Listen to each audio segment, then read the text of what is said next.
Armoor MLA Rakesh Reddy కీలక వ్యాఖ్యలు చేశారు. హిందువులు కుటుంబ నియంత్రణ పాటించొద్దని, వీలైనంత ఎక్కువ మంది పిల్లలను కనాలని పేర్కొన్నారు.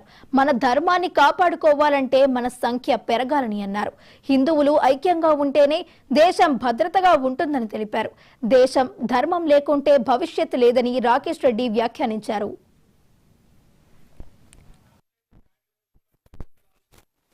ఏం జరుగుతున్నది కశ్మీర్ లా?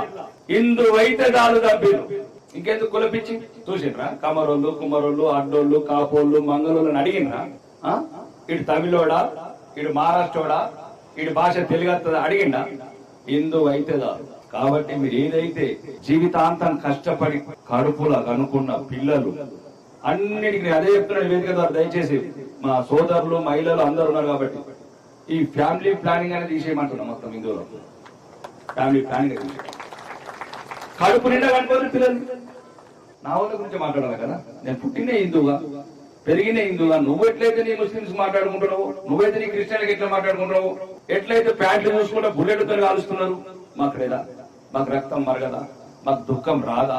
అని వేనుకోయిన ఆడబిడ్డ విధవరాలు కడితే ఏ తల్లిదండ్రుల కడుపు ఉంటది? అయిపోయి 5 నిమిషాలు మన బిడ్డ కాకపోతే మరి అది మన దగ్గర కదా. ఎట్లా కాశ్మీర్ లకు వచ్చిన తుపాకీ, నిజామాబాద్ కి వచ్చిన తుపాకీ, ఈ తుపాకులు ఆపాలంటే హిందువుల ఐక్యత ఒకటి, మనం ఒకటవుదాం.